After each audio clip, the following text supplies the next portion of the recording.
اونچا پرچم اسلام ہو جائے۔ الحمدللہ رب العالمین والصلاة والسلام علی خاتم النبیین اما بعد فاعوذ باللہ من الشیطان الرجیم بسم اللہ الرحمن الرحیم الصلاة والسلام علیک یا رسول اللہ وعلی آلک واصحابک یا حبیب اللہ الصلاة والسلام علیک یا نبی اللہ وعلی آلک واصحابک یا نور اللہ۔ مدنی چینل کے ناظرین، پروگرام قرآنی صورتوں کا تعارف، اس میں آپ کو خوش آمدید کہتے ہیں۔ اللہ رب العالمین ہم سب کو قرآن مجید فرقان حمید پڑھنے، سمجھنے اور عمل کرنے کی توفیق عطا فرمائے۔ ہمارے پیارے نبی صلی اللہ علیہ وآلہ وسلم کا فرمان عظمت عالی شان ہے، ان اول الناس بی یوم القیامہ اکثرہم علی صلاۃ۔ قیامت کے دن میرے سب سے زیادہ قریب ترین وہ ہوگا جو مجھ پر کثرت سے درود پڑھتا ہوگا۔ صلو علی الحبیب صلی اللہ تعالی علی محمد صلی اللہ علیہ وسلم۔ ناظرین کرام، اس پروگرام میں بطور خاص قرآن مجید فرقان حمید کی ایک صورت مبارکہ، اس کا کچھ پس منظر وہ بیان کیا جاتا ہے، اور اسی سورہ مبارکہ کے مختلف مضامین پر کچھ گفتگو ہوتی ہے۔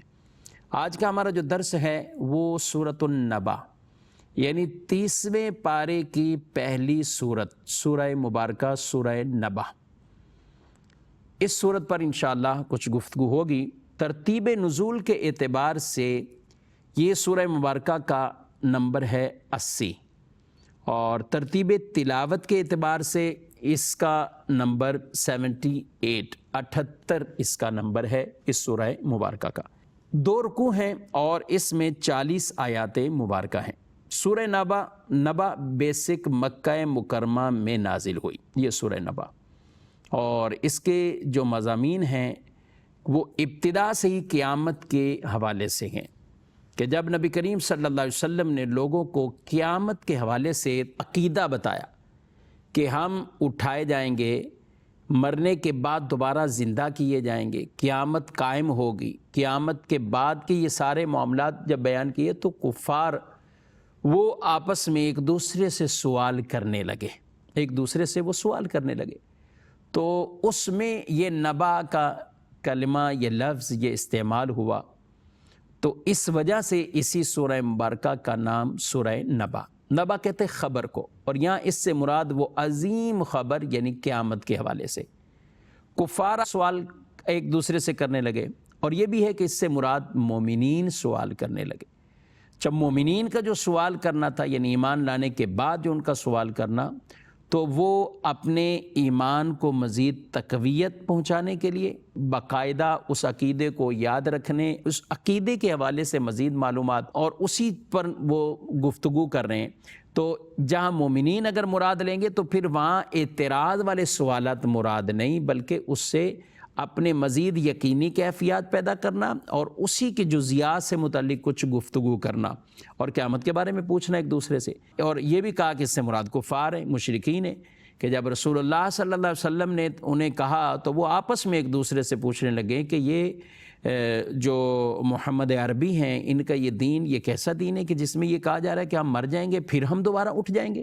اور یاد رکھیں، مکی صورت کا مرکزی مضمون وہ قیامت بھی ہوتا تھا، جہاں مرکزی مین مضمون توحید، رسالت، وہاں اس کے ساتھ مرنا، مرنے کے بعد اٹھایا جانا اور قیامت، یہ احکامات وہ بعد میں نازل ہوئے ہیں، رفتہ رفتہ آہستہ آہستہ نازل ہوئے ہیں، یعنی ابتدا میں ہی ساری چیزیں ہو گئیں ایسا نہیں ہے۔ تو اس میں زیادہ موت اور قیامت کے بعد حشر، نشر، یہ سب کچھ اسی کو زیادہ وہ بیان کیا گیا ہے، اور اسی کے دلائل بھی دیے گئے ہیں۔ تو اللہ پاک ارشاد فرماتا ہے، عَمَّ يَتَسَاءَلُونَ عَنِ النَّبَإِ الْعَظِيمِ الَّذِي هُمْ فِيهِ مُخْتَلِفُونَ۔ لوگ آپس میں کس چیز کے بارے میں سوال کر رہے ہیں؟ بڑی خبر کے متعلق جس میں انہیں اختلاف ہے، یعنی لوگ آپس میں جو کر رہے ہیں تو وہ کس چیز کے بارے میں سوال کر رہے ہیں۔ اب یہاں اس سے مراد کفار ہے، کہ کفار کر رہے ہیں، تو کفار کا یہ سوال کرنا، یہ باتیں کرنا، ایک تو بطور اعتراض، مذاق کے لیے، اور لوگوں کے دلوں میں شک اور وساوس پیدا کرنے کے لیے، اور اگر اس سے مراد مومنین لیں کہ وہ آپس میں سوال کرتے تھے تو اس سے مراد وہ کہ مومنین قیامت کے حوالے سے مزید بصیرت چاہ رہے ہیں اور قیامت سے متعلق وہ جو سوال کر رہے ہیں اس میں اپنی بصیرت میں، علم میں، اور اس کے ساتھ ساتھ ایمان کو مزید مضبوط کر رہے ہیں، قوی کر رہے ہیں، تو اس سے مراد یہ۔ لیکن آگے جو اللہ پاک نے فرمایا کلا سیعلمون ثم کلا سیعلمون، تو مفسرین کہتے ہیں کہ یہ کلمات جس میں بطور خاص انہیں دھمکایا جا رہا ہے کہ وہ جان لیں گے، عنقریب وہ جان لیں گے، تو پھر اس سے مراد وہ مشرکین اور کفار ہی ہیں کہ وہ آپس میں جو سوال کر رہے ہیں۔ تو یہ کلمات اس چیز کی زیادہ تائید کرتے ہیں کہ اس سے مراد وہ کفار ہیں، وہ مشرکین ہیں۔ اور یہاں جو یہ فرمایا کہ اس میں وہ خبر ہے کہ جس میں وہ مختلف ہوئے، ان کا خود آپس میں اختلاف، الذی ہم فیہ مختلفون۔ کفار بھی دو طرح کے، بعض تو یہ کچھ سرے سے ہی انکار کرتے تھے، جو معاذ اللہ نبی کریم علیہ السلام کی ذات کو، جادوگر یا آپ صلی اللہ علیہ وسلم کے حوالے سے اور قرآن کے حوالے سے طرح طرح کی باتیں کرتے تھے، اس لیے انہوں نے قیامت کو بھی سرے سے ہی انکار کر دیا۔ اور کچھ ایسے تھے کہ وہ قیامت کے انکار نہیں بلکہ شک میں، خود بھی شک میں، اگلوں کو بھی شک اور تردد میں ڈالیں۔ تو کفار میں بھی آپس میں اس طرح کے یہ مختلف گروہ ہو گئے۔ آگے فرمایا کلا سیعلمون ثم کلا سیعلمون، خبردار وہ جلد جان جائیں گے، پھر خبردار وہ جلد جان جائیں گے۔ اب یہاں بھی مفسرین نے دونوں طرح کی وہ تقریر کی ہیں، اور یہ بھی کہا ہے کہ اس سے مراد کفار، اور ان کو یہ دھمکایا گیا کہ ان قریب وہ اسے جان جائیں گے۔ اور یہ بھی کہا گیا کہ اگر پچھلی آیات سے مراد مومنین لیں تو پھر یہاں کیا تقریر ہوگی، تو پھر اس کے اعتبار سے اس کا معنی یہ ہوگا کہ ان قریب وہ مومنین جان جائیں گے اور اس کے انعام کو، یعنی بطور خاص انعام بھی ملاحظہ کر رہیں گے، اور کفار وہ اپنے نتیجے کو اور اس کو عذاب کو پہنچیں گے، مومنین وہ اپنے انعامات کو پہنچیں گے۔ تو دونوں اعتبار سے ان آیات پر وہ تفاسیر کی گئی ہیں، البتہ زیادہ جسے ترجیح دی اور راجح تو وہ کفار کے حوالے سے کہ یہ کفار تھے کہ جو تردد میں، شک میں، ان میں ایک گروہ تردد شک میں اور ایک مطلقاً انکار کرنے والے، تو اللہ نے انہیں ڈرایا ہے کہ وہ ان قریب جان جائیں گے۔ یہاں ایک اور طرح کی بھی تفسیر کی گئی اور کچھ نکات بیان کیے علماء کرام نے کہ کلا سیعلمون ثم کلا سیعلمون، ان قریب وہ جان لیں گے، خبردار وہ جان لیں گے، اور پھر کا خبردار وہ جان لیں گے۔ تو دونوں میں بات تو ایک ہی ہے، مگر وہ جان لیں گے، پھر کا وہ جان لیں گے، تو اس سے کیا مراد؟ تو کہا جو پہلا کلمہ ہے کہ وہ جان لیں گے، تو اس کا تعلق موت سے، اس کا تعلق نزا کی تکلیف سے، اس کا تعلق یہ ان چیزوں سے، اور دوسرا جو ہے اس کا تعلق عذاب سے ہے، اس کا تعلق عذاب سے ہے۔ اور یہ بھی کہا گیا کہ پہلی جو وعید ہے اس کا تعلق اللہ کی توحید کو نہ ماننے سے، دوسرے جملے کے اندر وہ احکام شرعیہ فروعیہ ان کو نہ ماننے اور عمل نہ کرنے پر۔ تو یہاں یوں دونوں اعتبار سے کہ یہ کیوں جملے کی تکرار، یعنی دونوں اعتبار سے ان کو ڈرایا گیا ہے۔ اور یہ بھی کہا گیا پہلے جملے سے جو وعید ہے وہ ڈرانا تو وہ جسمانی عذاب، اور دوسرے سے روحانی۔ روحانی کیسے؟ کہ کفار قیامت کے دن مسلمانوں کو دیکھ کر کہ جن کو وہ دنیا میں حقیر جانتے تھے، جب وہ انعامات اکرامات دیکھیں گے کہ انہیں کیا کیا نوازا جا رہا ہے، تو پھر وہ جو دنیا میں حقیر جنہیں جانتے تھے قیامت کے دن انہیں حسرت اور تکلیف ہوگی۔ تو یہ کہا کہ ایک کا تعلق وہ جسمانی عذاب سے اور ایک کا تعلق وہ ان کے قلبی اور روحانی طور پر عذاب سے تعلق ہے۔ جب یہ ساری باتیں اللہ پاک نے بیان فرمائی ہیں قیامت اور اس کے ثبوت کے حوالے سے، تو آگے پھر اللہ پاک نے اپنی قدرت کے عجائبات کو بھی ذکر کیا کہ وہ رب ہے کہ جس نے یہ سب کچھ جو قدرت بیان کی گئی ہے یہ کیا ہے۔ تو اٹھائے جانے کو اصل تھا نا کہ مرنے کے بعد کیسے اٹھائے جائیں گے، تو یہ رب کی قدرت کے نظارے پڑھیں، پھر تصور پیدا ہوگا اور یہ یقین پیدا ہوگا کہ اللہ تعالیٰ اٹھانے پر بھی قادر ہے۔ فرمایا الم نجعل الارض مہادا والجبال اوتادا وخلقناکم ازواجا وجعلنا نومکم سباتا وجعلنا اللیل لباسا وجعلنا النہار معاشا وبنینا فوقکم سبعا شدادا وجعلنا سراجا وہاجا وانزلنا من المعصرات ماء ثجاجا لنخرج به حبا ونباتا وجنات الفافا۔ کیا ہم نے زمین کو بچھونا نہ بنایا؟ زمین کیسی بچھی ہوئی ہے، کیا ہم نے زمین کو بچھونا نہ بنایا؟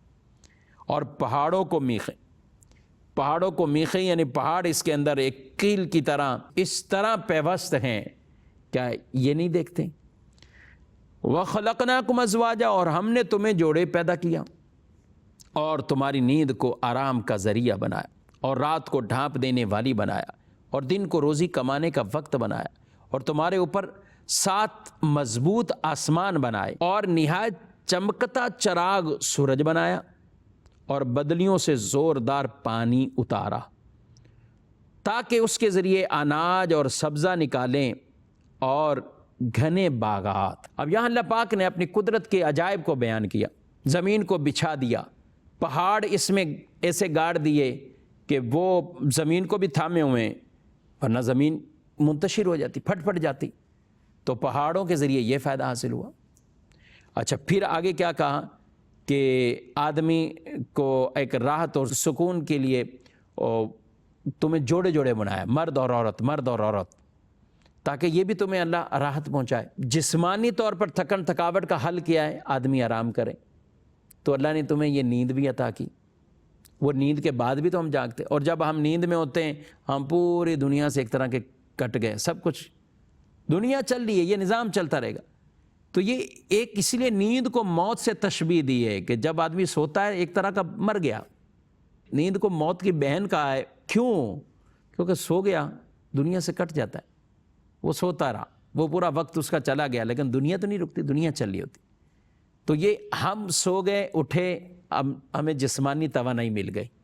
تو اللہ فرمایا تمہارے لیے یہ نیند بنائی، رات تمہارے لیے آرام کے لیے، دن تمہارے لیے کاروبار بزنس کے لیے، تمہارے لیے آسمان بنائے، تمہارے لیے آسمانوں سے بدلیاں آئیں، بادل آئے کہ جنہوں نے پانی برسایا، سبزہ اگایا، پھل اگے، درخت اگائے.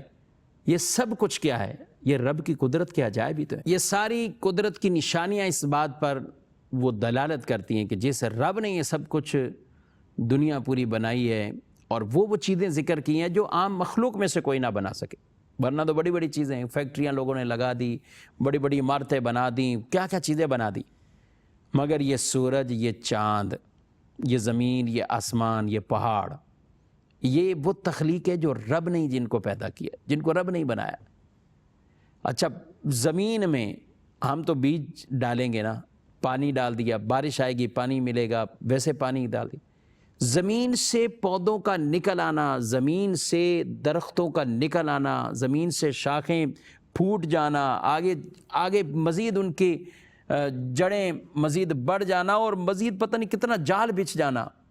یہ جو جتنا کچھ اگتا ہے زمین سے، یہ محض اللہ پاک کی قدرت سے، یہ محض اللہ پاک کی قدرت. آدمی صرف بظاہر ٹھیک ہے بیج ڈالا، یہ کچھ نکال تو نہیں سکتا. تو اس لیے اللہ نے انہیں بطور خاص ذکر فرمایا، جگہ جگہ پہ ذکر فرمایا کہ یہ نشانیاں ہیں. جب رب ان چیزوں پر قادر ہے تو تم تو پہلے تھے، اب تمہیں اٹھانا ہے تو اٹھانے پہ تو اللہ زیادہ قادر ہے. پھر اور قیامت کی جو نشانیاں ہیں ان کو بیان کیا گیا، اور ایک یہ بھی بیان کیا وَفُتِحَتِ السَّمَاءُ فَكَانَتْ أَبْوَابًا وَسُجِّرَتِ الْجِبَالُ فَكَانَتْ سَرَابًا. اور آسمان کھول دیا جائے گا تو وہ دروازے بن جائے گا، اور پہاڑ چلائے جائیں گے تو وہ ایسے ہوں گے جیسے باریک چمکتی ہوئی ریت جو دور سے پانی کا دھوکہ دیتی ہے. جو دور سے کبھی آپ میدان میں ہوں اور دھوپ بھی ہو اور ریت ہو تو ایسا لگتا ہے کہ وہ پانی ہے، لیکن وہاں جائیں تو وہ ریت ہی چمک رہی تھی، پھر آگے مزید جائیں تو کچھ بھی نہیں. تو پہاڑوں کے بارے میں مختلف ہے، اور یہ بھی کہا گیا کہ پہاڑوں کو قیامت کی جنی ان نشانیوں میں کہ وہ غبار بن جائیں گے، غبار کی طرح اڑیں گے. اچھا لوگوں کو لگے گا ٹھہرے ہوئے، مگر وہ حقیقتاً کیا ہیں؟ وہ اڑ رہے ہیں، وہ ختم ہو جائیں گے. اور یہ بھی کہ پہاڑ ریزہ ریزہ ہو جائیں گے. یہ مختلف نشانیاں یہ بیان بھی کی گئیں کہ یہ ریزہ ریزہ یہ چیزیں ہو جائیں گی جو رب ان چیزوں پر قادر ہے، وہ تمہیں اٹھانے پر بھی قادر. اس کے باوجود جو نہیں مانے اور جو دوزخ کو نہیں مان رہے، ان چیزوں کو نہیں مان رہے، قیامت کو نہیں مان رہے، تو ظاہر ہے پھر کافر رہے تو وہ ہمیشہ کے لیے پھر دوزخ میں، جہنم میں. اللہ نے پھر جہنم کا بھی آگے تذکرہ کیا ہے. ان جہنم کانت مرصادا للطاغین مآبا لابسین فیہا احقابا لا یذوقون فیہا بردا ولا شرابا الا حمیما وغساقا جزاء وفاقا، بے شک جہنم تاک میں ہے سرکشوں کے لیے ٹھکانہ ہے، اس میں مدتوں رہیں گے، اس میں کسی طرح کی ٹھنڈک کا مزہ نہ چکھیں گے، نہ کچھ پینے کو مگر کھولتا پانی اور دوزکیوں کی پیپ برابر بدلہ ہوگا۔ یعنی وہاں کیا ہوگا؟ کھولتا پانی اور دوزکیوں کی پیپ، پینے کے لیے یہ کچھ ہے، تو یہ ان کو یہ بدلہ، عذاب، یہ سب کچھ دیا جائے گا۔ اس میں جو بیان کیا کہ جہنم وہ تاک میں ہے، انتظار میں، دو اس کے تشریحات بیان کی گئی۔ ایک ہے کہ جہنم انتظار میں، یعنی وہ فرشتے، ملائکہ وہ انتظار میں ہیں کہ یہ کفار کو اس کے سپرد کر دینا، یعنی دوزخ کے سپرد کرنا ہے۔ اور ایک اس کا معنی یہ کیا گیا، جہنم ایک گزرگاہ ہے، کوئی بھی اس پر گزرے بغیر جنت تک نہیں پہنچ سکتا۔ تو اب وہ روایات مختلف جو اسی سے کٹ کٹ کر کے نیچے جہنم میں گر رہے ہوں گے، اور پھر مسلمانوں کے لیے بشارتیں بھی ہیں، اور وہ کتنے لمحات میں، کتنے ٹائم میں گزر جائیں گے۔ کچھ کہا کہ ایسے ہی جیسے پلک جھپکنے ایک لمحے میں اللہ ہمیں ایسی راحت والی وہ پل سے گزرنا نصیب فرمائے۔ ہمارے نبی صلی اللہ تعالیٰ علیہ وسلم اپنے امتیوں کے لیے رب سلم کی صدائیں، یہ دعائیں مانگ رہے ہوں گے، اللہ ہمیں ان دعاؤں کا حصہ عطا فرمائے۔ تو جہنم سے ہر ایک نے گزر رہا ہے۔ اچھا، پھر جہنمیوں کے بارے میں فرمایا کہ نہ ان کو کوئی سکون ہوگا، نہ راحت ہوگی، نہ پانی ہوگا، نہ کچھ اور ہوگا۔ پینے کے لیے بھی انہیں کھولتا ہوا پانی اور جہنمیوں دوزکیوں کی پیپ انہیں کہا جائے گا کہ یہ پیو۔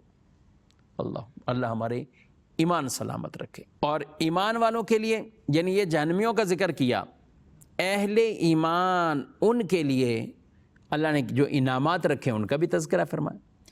ان للمتقین مفازا حدائق واعنابا وکواعب اترابا وکأسا دہاقا لا یسمعون فیہا لغوا ولا کذابا، بے شک ڈر والوں کے لیے کامیابی کی جگہ ہے، باغات اور انگور ہیں، اور اٹھتے جوبن والیاں جو ایک عمر کی ہیں، اور چھلکتا جام ہے۔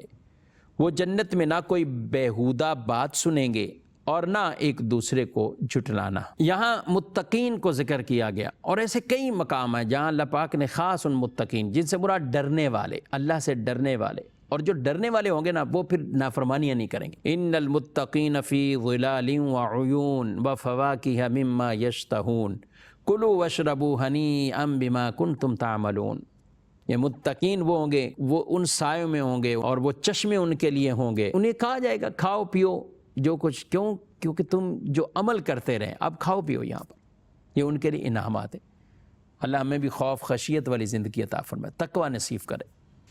بہرحال مومنین کے لیے، ہر مومن کے لیے، ہر ایمان والے کے لیے بالآخر جنت ٹھکانہ ہے۔ جو اپنے گناہوں کے سبب دوزخ میں جائیں گے انہیں بھی نکال کر اور جنت کے اندر داخل کیا جائے گا۔ لیکن ہم ایسے عمل کیوں کریں کہ ایک لمحے کے لیے بھی دوزخ میں جائیں؟ کیا کوئی برداشت کر سکتا ہے؟ تو اس لیے ناظرین کرام، ان چیزوں میں ہمیں بطور خاص اہتمام کرنا ہے کہ ہم اللہ کی نافرمانی والے کاموں سے بچیں، ان انعامات کو پڑھیں۔ حقیقتاً کامیاب وہ ہے جو دوزخ سے بچا لیا گیا اور جنت میں داخل کر دیا گیا۔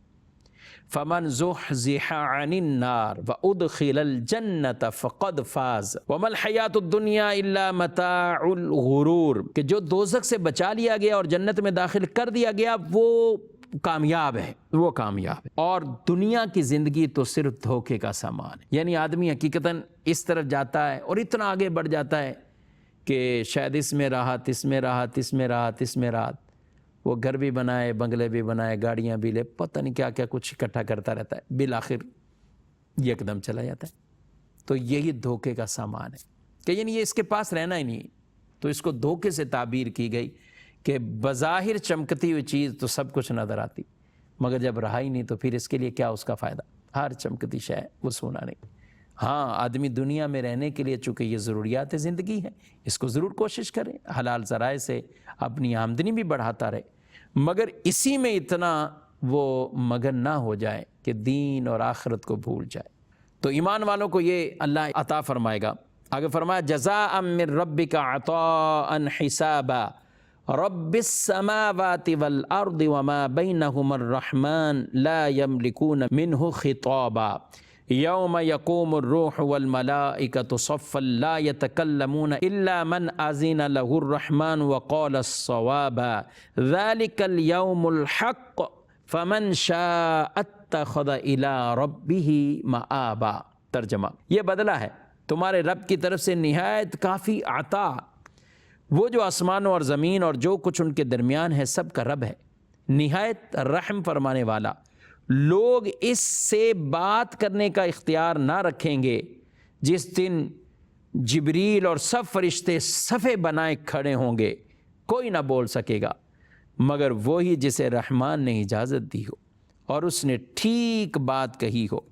وہ سچا دن ہے، اب جو چاہے اپنے رب کی طرف راہ بنا لے۔ یعنی اس دن انہیں کہا جائے گا کہ یہ اللہ نے جو تمہارے ساتھ وعدے کیے ہیں یہ سب کچھ تمہیں اللہ نے عطا کیا، یہ سب کچھ تمہیں اللہ نے عطا کیا۔ اور اس دن جبریل فرشتے صف بنا کے کھڑے، کسی میں ہمت نہیں ہوگی کوئی بات کرے، ہاں جسے اللہ چاہے وہ اذن عطا فرمائے۔ اور یہ بات سے مراد وہ اللہ کی بارگاہ میں سفارش اور شفاعت بھی ہے، اور ہمارے پیارے نبی صلی اللہ علیہ وسلم سب سے پہلے شفاعت کریں گے، پھر اگلوں کو شفاعت کے لیے اللہ پاک کی طرف سے اجازت مل جائے گی۔ اس میں اولیاء بھی ہیں، اس میں انبیاء بھی ہیں، اولیاء بھی ہیں، حفاظ بھی ہیں، حجاج بھی ہیں، اور چھوٹے بچے اور طرح طرح کے اور جنہیں اللہ پاک یہ منصب شفاعت عطا فرمائے گا۔ تو یوں اللہ پاک نے یہ بیان فرمایا کہ انہیں اللہ نے بہت زیادہ عطا فرما دے، ان پر انعام ہو جائے گا ایمان والوں پر۔ اور حالانکہ کیفیت یہ ہوگی کہ اس دن سارے فرشتے بھی صف بنا کر کھڑے ہوں گے، کوئی بات ہی اللہ سے نہیں کر سکے گا، لیکن اللہ جسے چاہے وہ اسے عطا فرمائے گا۔ اور پھر جب یہ فیصلے ہو جائیں گے اور جنتیوں کو جنت میں، دوزخیوں کو دوزخ میں، تو یہ جو جانور ہوں گے انہیں لایا جائے گا نا، تو جانور وہ مٹی کر دیے جائیں گے، جانور یہ مٹی ہو جائیں گے۔ تو کفار ایک تمنا کریں گے، یا لیتنی کنت ترابا، اے کاش ہم بھی مٹی ہو جاتے۔ کفار کو بڑی حسرت ہوگی اس وقت، طرح طرح کی حسرتیں ہوں گی۔ تو اس لیے ناظرین، دنیا میں وقت ہے اللہ کی ذات پر ایمان لانا، توحید، رسالت، آخرت، قیامت، قبر، حشر، ان سب چیزوں کو ماننا، یقین رکھنا، اعتقاد رکھنا، اور مسلمان رکھتے ہیں الحمدللہ۔ ہم ان کو بھی دعوت دیتے ہیں جو اسلام سے دور ہیں، اسلام کے دامن میں آ جائیں۔ اسلام کے دامن میں آئیں گے، ان الدین عند اللہ الاسلام، دین اللہ کے جو نزدیک ہے وہ فقط اسلام ہے، وہ فقط اسلام، صرف اسلام، اور یہی خوبصورت دین ہے، اس کو اختیار کریں۔ اس کے علاوہ کوئی اور شے ہوگی تو وہ اللہ کچھ بھی قبول نہیں کرے گا، دین کے علاوہ کچھ بھی، جتنے بھی کوئی اچھائیاں لے کر آئیں کچھ قبول نہیں کرے گا، دین قبول کرے گا، اور سب سے پہلے بنیادی چیز ہی یہ دین ہے۔ اللہ پاک ہم سب کو یہ باتیں سمجھنے کی توفیق عطا فرمائے اور قرآن مجید کا فیضان عطا فرمائے۔ سورہ نبا کا کچھ خلاصہ عرض کیا ہے، انشاءاللہ آئندہ پروگرام میں سورۃ النازعات کے حوالے سے کچھ عرض کریں گے۔